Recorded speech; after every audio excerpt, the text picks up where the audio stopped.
সংখ্যালঘু vote bank কবজায় রাখতে বাবরি মসজিদ তৈরি করা হচ্ছে, অভিযোগ অর্জুন সিংয়ের। ভরতপুরের তৃণমূল বিধায়ক হুমায়ুন কবির ঘোষণা করেছেন আগামী 6ই ডিসেম্বর মুর্শিদাবাদের বেলডাঙ্গায় বাবরি মসজিদের ভিত্তিপ্রস্তর স্থাপন করবেন। আর মসজিদ তৈরির কাজ সম্পন্ন হতে 3 বছর সময় লাগবে। বুধবার সংবাদ মাধ্যমের মুখোমুখি হয়ে তৃণমূল সুপ্রিমোকে তীব্র নিশানা করেছেন ব্যারাকপুরের প্রাক্তন সাংসদ অর্জুন সিং। তিনি ক্ষোভের সঙ্গে বলেন, সংখ্যালঘু ভোট ব্যাংক কবজায় রাখতে মমতা ব্যানার্জি এসব খেলা খেলছেন। তার কথায়, মসজিদ তৈরি করাটা অন্যায় নয়, কিন্তু মোগল আমলে যিনি ভারতবর্ষকে লুট করেছিলেন, যিনি রাম মন্দির ভেঙে মসজিদ করেছিলেন, দেশের কোথাও তার নামাঙ্কিত মসজিদ তৈরি করা যাবে না।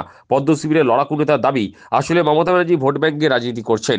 বাবরি নামে মসজিদ গড়া মানে হিন্দুদের ওপর আঘাত আনা। তার হুঁশিয়ারি, সনাতনীরা যেভাবে বাবরি মসজিদ ধূলিসাৎ করে দিয়েছে, তেমনি এই মসজিদও ধূলিসাৎ হয়ে যাবে। মমতা ব্যানার্জি মাইনরিটি ভোটকে আবার কনসলিডেট করার জন্য এইসব খেলা করাচ্ছে।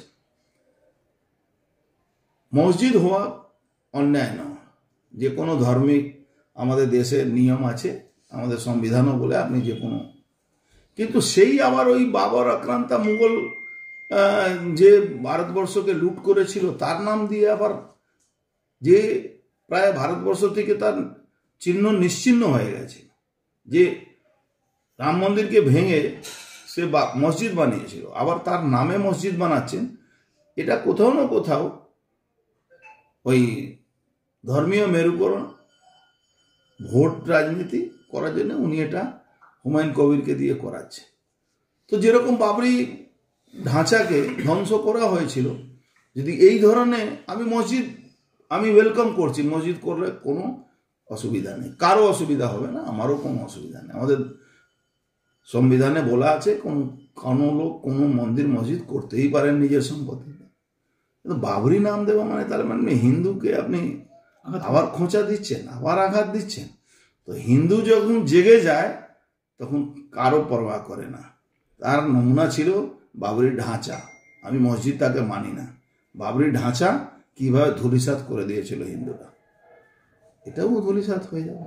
বাংলার মুঘল সাম্রাজ্যের প্রতিষ্ঠা থেকে তুলোধনা করে বিজেপি নেতা অর্জুন সিং বলেন, বাবর ছিলেন একজন ডাকাত এবং লুটেরা। ওনার নামে দেশে মসজিদ তৈরি করা যায় নাকি? ওদের কোনো ধর্মগুরুর নামে মসজিদ করা হোক। তার বক্তব্য, আগামী দিনে ভারত হিন্দু রাষ্ট্রে পরিণত হবে, সেক্ষেত্রে দেশের কোথাও বাবরের চিহ্ন থাকবে না। আমি তো বলছি বাংলা মুসলিম যে কোনো পয়গম্বর সাহেবের নামে হোক, ওদের ধর্মগুরুদের নামে হোক, বাবর কে? বাবর তো একটা ডাকাত। বাবর কে ছিল? বাবর তো একটা লুটেরা। তার নামে ভগবানের যাই বলুন, আল্লাহ ঘর বলুন বা খুদা ঘর বলুন, তার নামে করা যায় নাকি? আজকে অরঙ্গজেব যে নিজের বাবাকে না খাইয়ে খাইয়ে মারলো, তার নামে আপনি মসজিদ করবেন? তার মানে আপনার মানসিকতা তো শো হচ্ছে কি আপনি তো মসজিদ করছেন না। আপনি একটা লোক যে বাবাকে খুন করতে পারে, বাবাকে জেলে ঢুকাতে পারে, বাবাকে জল না খাইয়ে খাইয়ে মেরে দিতে পারে, তার নামে আপনি করছেন। তার মানে আপনি কি? আপনি তো হিন্দু, যারা সনাতনী হিন্দু আছে, ভারতবর্ষ যাদের দেশ আছে, আগামী দিন ভারতবর্ষ হিন্দু রাষ্ট্র হবে, তার মধ্যে আবার আপনি বাবরকে নিয়ে আসছেন। বাবরকে আমরা আর ঢুকতে দেব না। ব্যারাকপুরের প্রাক্তন সংসদের অভিযোগ, মমতা ব্যানার্জির অনুপ্রেরণায় বাংলায় দেশ বিরোধী শক্তি মাথাচাড়া দিচ্ছে। মমতা ব্যানার্জির ইশারায় মুর্শিদাবাদে বাবরি মসজিদ করা হচ্ছে। তার হুঁশিয়ারি, মসজিদের শিলান্যাস হবে, কিন্তু দেশের সনাতনীরা বাবরের নামাঙ্কিত মসজিদের অস্তিত্ব রাখতে দেবে না। देखिए, भारतवर्ष में बाबरी शब्द का यूज करना सही नहीं है। बाबर आक्रांता था, विदेशी आक्रांता था। उसने भगवान राम के मंदिर को तोड़ा था, वहाँ मस्जिद बनाई थी उसने।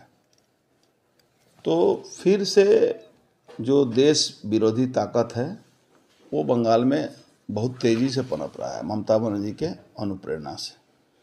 और ये ममता बनर्जी के इशारे से ये बाबरी मस्जिद का ये शगुफा छोड़ा गया है।